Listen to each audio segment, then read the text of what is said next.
figure out how to Sure. bridge the racial divide. I feel like that is a big part of what the fight is going to have to be. Is, like I Absolutely. said, non-MAGA white people Right. are going to have to really Lead the charge. align with the rest of America, the Right. multicultural America. Right. Yeah, And that's what it's going that's to take. ultimately the coalition. I think that's ultimately the Democratic coalition. Um, And what ultimately that was the turning those were the people who um facilitated the turning point in the civil rights movement. Were fair-minded, well-to-do, well-meaning white folks.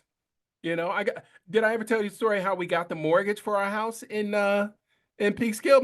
My dad comes to work one day, he's upset.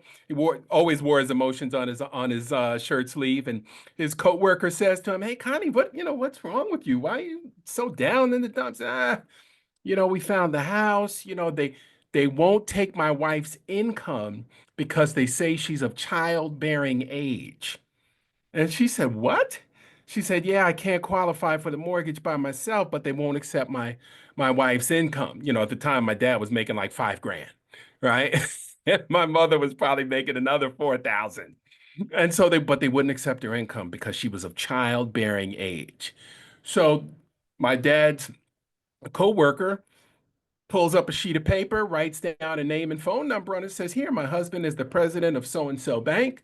I want you to go over to him, call him, and make an appointment, and he will and tell him that I told him to give you a mortgage." So my dad, this is back in the 70s. So my dad kind of sits on it for a couple of days. He's like, "I can't call this man and tell him his wife said, give me a mortgage. Like, that's not gonna fly." Right? That just wasn't the time that those kinds of things were being said.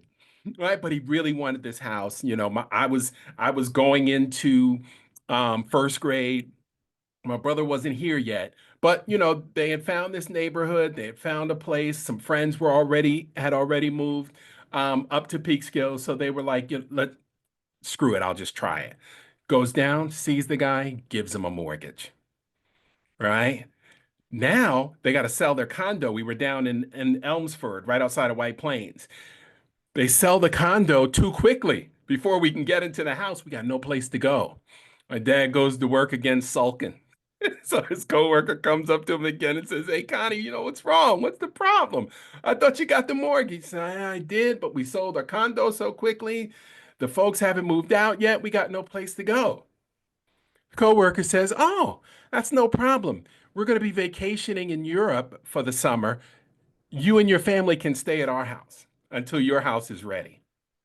And we moved. I thought we stole a house. It was over in Katona. It was beautiful. I was like, "Oh my God, is this our new house?" But that's how we got our mortgage.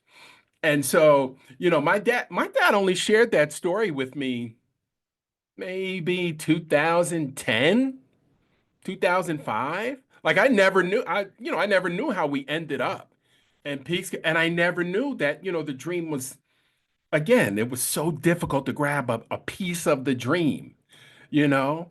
And here was my dad with a graduate degree, my mom, undergrad, graduate degree, doing all the things you're supposed to do, but yet there were still these obstacles in place.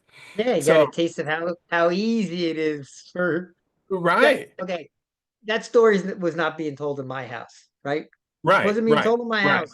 There was no right, hard to get a mortgage story. There was no hard to find the house story. There was right, no, we weren't wealthy. They were school teachers, but like there weren't those hurdles. They got the right, mortgage, they got the house, and right, there was no story to be told.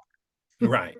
And so because we had an opportunity to grab that slice of the dream, didn't mean your family didn't get a home. Right. Right.